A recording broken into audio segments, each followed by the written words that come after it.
Here, we got to start with Clorox shares.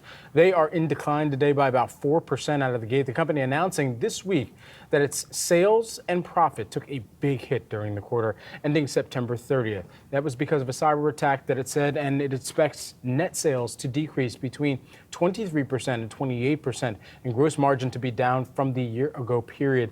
It expects a per share loss of 35 to 75 cents. Officials saying that they suspect Scattered Spider to be responsible for the cyber attack. The group also tied to the recent attacks on Caesars and MGM Resorts. That's according to a report by Bloomberg here. But most notably here, the figures that they had to come out, give a preliminary Q1 financial operations update as well here for Clorox, and that is what's sending shares lower here this morning. Yeah, certainly. I think there's lots of questions just about what this means for Clorox's business going forward, and also the pressure that this is going to be on CEO Linda Rendell, because we know that she certainly was thought of as a leader that could potentially transform the company, hopefully return the company to growth. We certainly saw that during the pandemic, but Clorox has really struggled to regain some of that momentum, and some of those issues were raised in a note out from Evercore earlier today, drawing attention to the fact that Rendell lacked some of the knowledge just about the severity of the cyber attack when asked about it a couple of weeks after it occurred. So raising some questions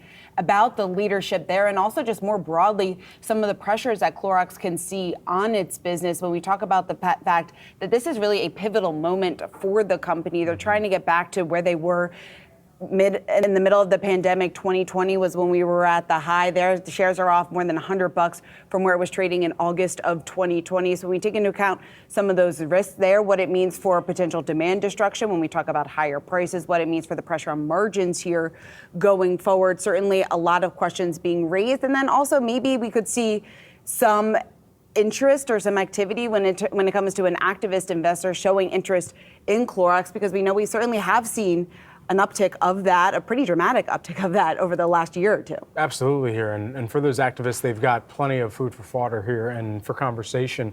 In this operational update, it's clear what's unclear. It's unclear that the company is, as they're trying to begin this process of transitioning back to automated order processing, and the vast majority of orders now taking place in the automated manner, they are still looking across how this cybersecurity attack not only was recognized, but also trying to figure out how it's fully been contained, and the company making progress in restoring, still trying to restore systems and operations. And so on September 25th, it sounds like they were able to begin that process of transitioning back to that automated order processing. But again, this is a significant impact, at least in the near term, and investors are going to be watching closely to see what the company has to say when they do report earnings as well for the quarter in full beyond this business update here.